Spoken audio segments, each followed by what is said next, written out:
A special thank you to each of our subscribers who make this channel possible. Here's today's story. In a striking legal maneuver, former President Donald Trump has refiled his lawsuit against the Des Moines Register and prominent pollster Ann Selzer in state court, following an adverse ruling in federal court. The lawsuit arises from a pre-election poll that indicated Trump was trailing Vice President Kamala Harris by 3 percentage points in Iowa, a state he ultimately won by a significant margin of 13 points. Trump is alleging that this poll constitutes consumer fraud, claiming it misled voters and affected his campaign's resources. The Des Moines Register has responded to Trump's legal actions, accusing him of gamesmanship and expressing confidence in their ability to defend against the lawsuit. A spokesperson for the paper stated, "Although such a procedural maneuver is improper and may not be permitted by the court, it is clearly intended to avoid the inevitable outcome of the Des Moines Register's motion to dismiss President Trump's amended complaint currently pending in federal court." They further emphasized their commitment to defending their First Amendment rights. This legal battle is not Trump's first foray into litigation concerning polling and media coverage.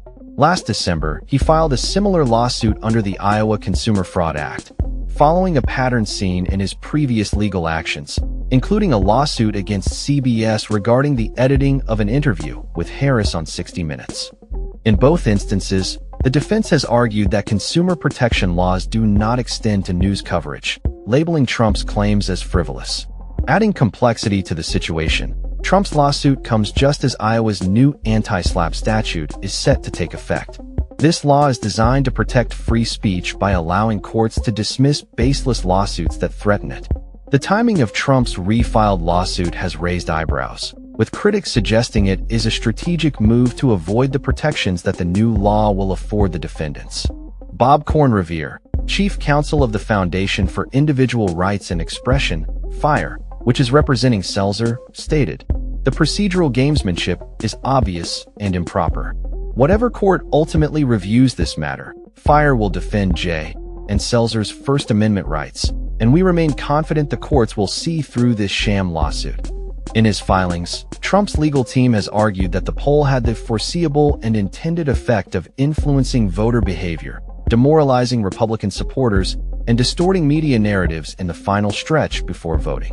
They assert that Selzer's actions were intended to manipulate the election outcome. However, legal experts argue that polls are a protected form of speech under the First Amendment.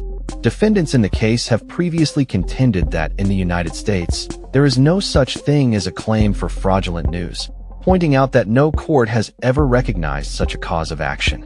The ongoing legal saga reflects a broader trend in which political figures attempt to challenge unfavorable media coverage through the courts, raising significant questions about free speech and the role of media in democracy. Trump's previous attempts to hold media outlets accountable for their coverage have been met with skepticism, particularly concerning the validity of his claims.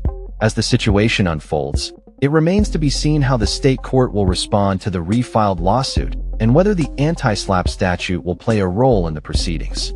With the political landscape continually shifting, this case could set important precedents regarding the intersection of polling, media, and the law, especially as the nation gears up for future elections. That's all for this story. We upload videos every day covering many different subjects, so hit that subscribe button to stay informed. Thanks for watching.